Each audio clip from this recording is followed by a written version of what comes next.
the unholy, the malevolent. It has been requested a lot. A lot of people ask me about the build, and there it is. I will show you today my Magicka Nightblade build.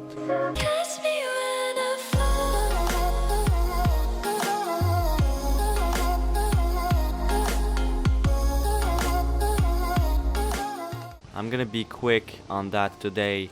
I am on AV armor. I have 40k maximum magicka, 20.6k HP, and nearly 20k stamina. So this is very crazy. So we have 20k spell resistance, 20k physical resistance, 3.2k spell damage, 40k maximum magicka, and 20k maximum health. Our recovery is well enough. You can run also if you want. You can run Clockwork Citrus Fillet instead of Bewitched Sugar Skulls, but I will really recommend Sugar Skulls.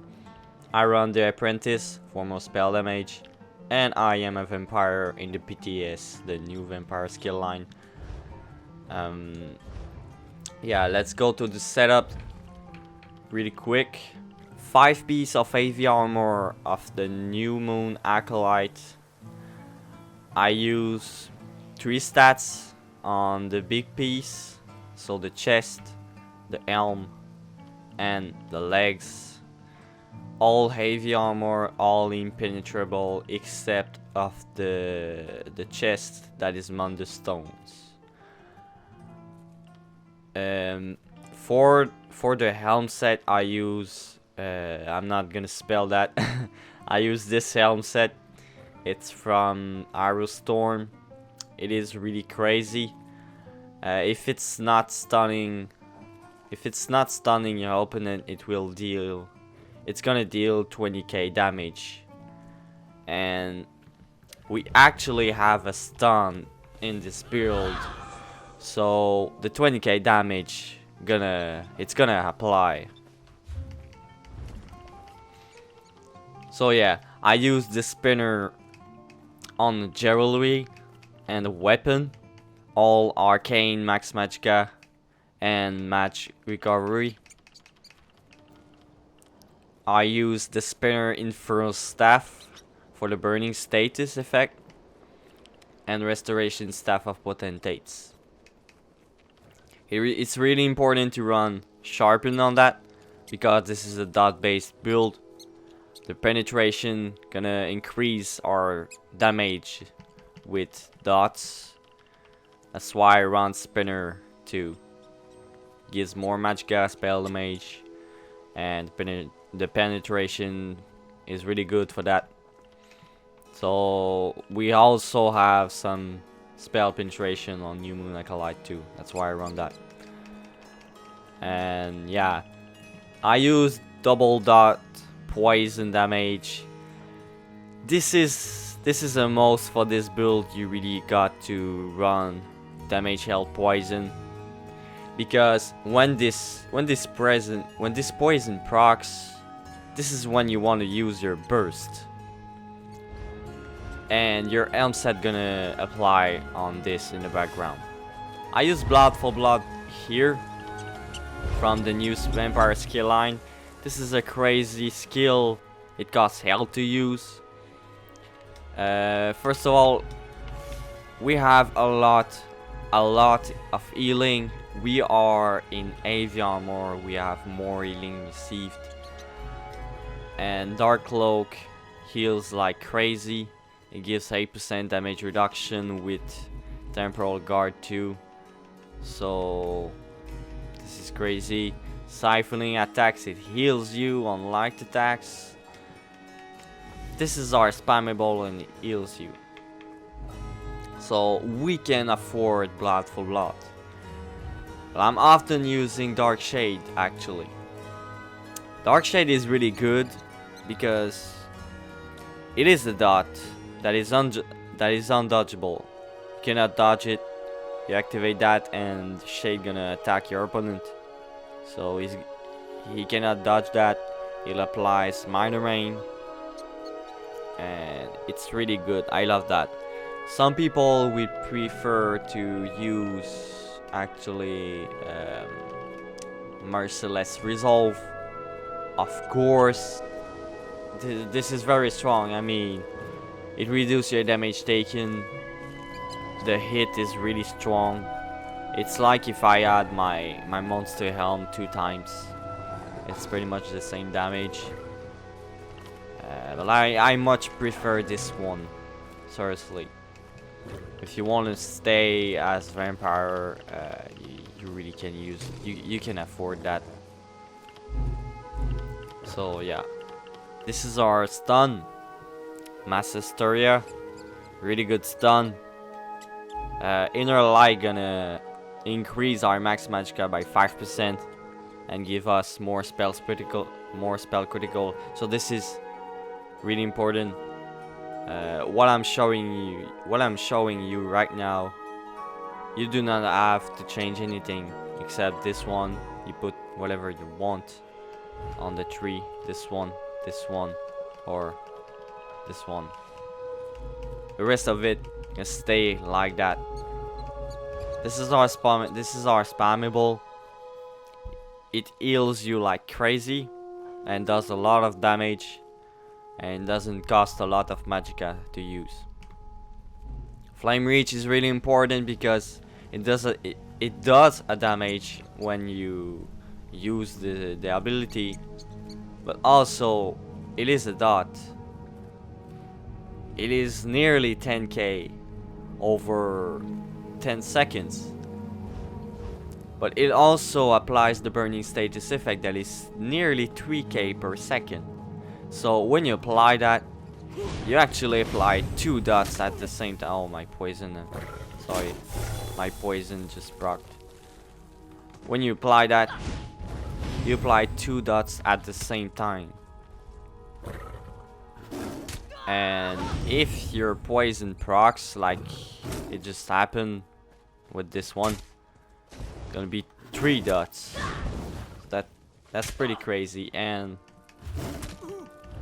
yeah, it's 100%. It will always apply. This is 2 other dots to use. This one, Degeneration, is pretty crazy. This one too. Both are very good. Pretty much the same actually. It's just because this one gonna increase your spell damage. And this one, I use it for the magicka steal. It's really good for the recovery. Siphoning attacks, of course, are main buffs. Those 2 are buffs. And we got our healing here. You can use Healing Ward, or you can also use Rapid Regeneration. I used to slot this one instead of Healing Ward. I really love it. And yeah, our ultimate is pretty much Soul Harvest. I found that it's the best in slot for that build because it applies major defile, and does a lot of damage too. It increases our damage by 20%. I mean, 67 to use. It's not costly. I will not use Swarming Science, of course. Seriously, I mean, yes, the Vampire is really cool to use. That's pretty crazy. I mean, I'm not gonna use that. Not for that build. This is a Vampire build, not a Vampire Lord build. For the champion points, of course, we have 40 Warlord, Arcanist, 11 in Tenacity. Healthy is really important here. We have a pretty good amount of recovery, I think. It's okay, it's not that bad. It's pretty huge actually for DPS. Tumbling, because I will dodge a lot. You can put in Shadow Ward, but I don't really block on this build. So you can use tumbling or shadow war, it's up to you. I prefer tumbling. 2% in blessed. Elfborn is really important here, 80%. Do not put more than 64 points in elemental. Spell erosion, we put a lot in that. 4k is well enough. Master at Arms, of course, and Thaumaturge. 51 in Ironclad, 56 in Resistance. Hardy, Elemental, a little bit in Thick-Skinned. This one is really important, Quick Recovery, because both Blessed and Quick Recovery are both important. You want to put more in that. I really like to put more in that, because if I put more in Blessed, I will lose a little bit of damage here. So I put just 2% here, combined with the healing received there, and it's pretty fine. So yeah, those are the CP points. And I think that's it. 64 point apprentice or skills, yeah.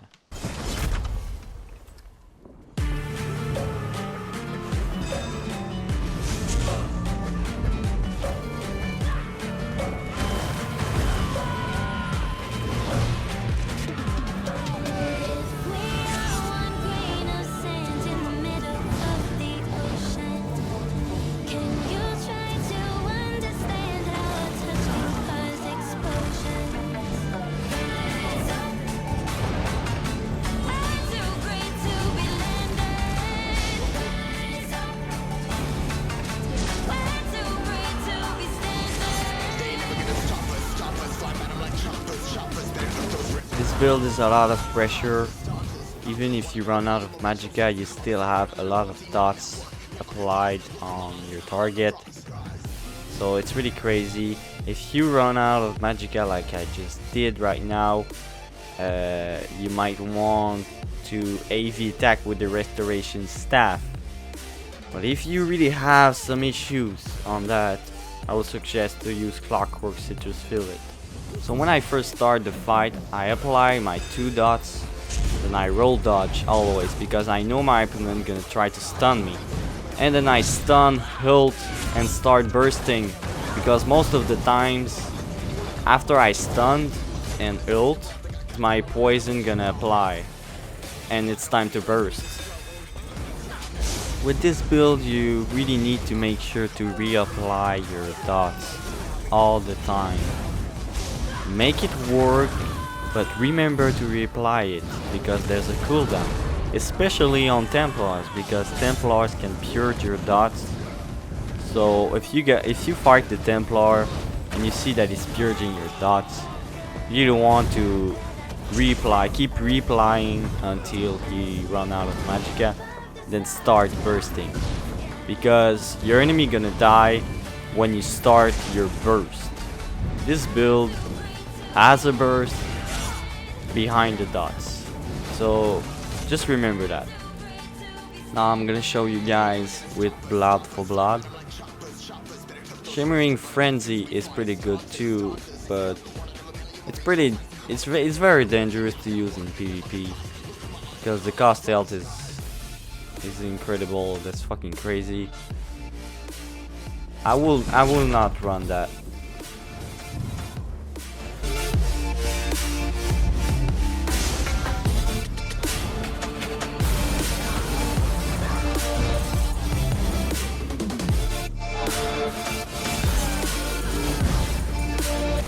Using Blood for Blood, that's it. This is very strong, very strong to use. It's 11k on 100% of health, and if my health is below, it's gonna do a lot of fucking damage. This is crazy. I'm gonna show you guys what Blood for Blood looks like on this build.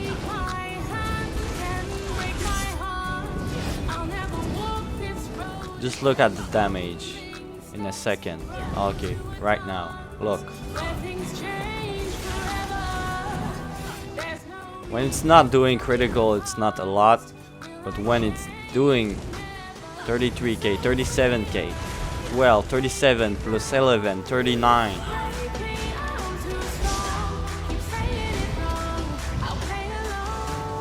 This is fucking crazy. And it does cost use. It does cost hell to use.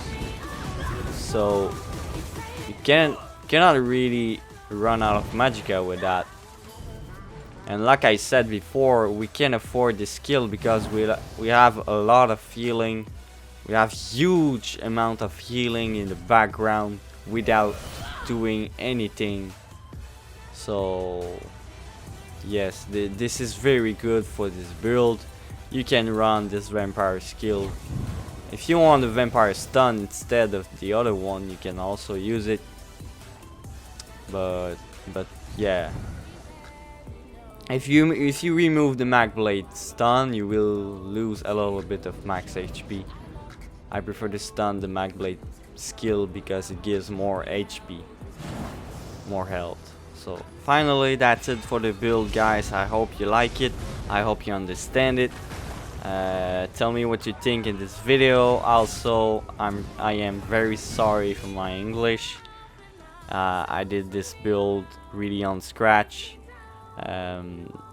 So yeah, tell me what you think. Drop a like, sub, and I'm gonna see you in the next video. Thank you. Goodbye.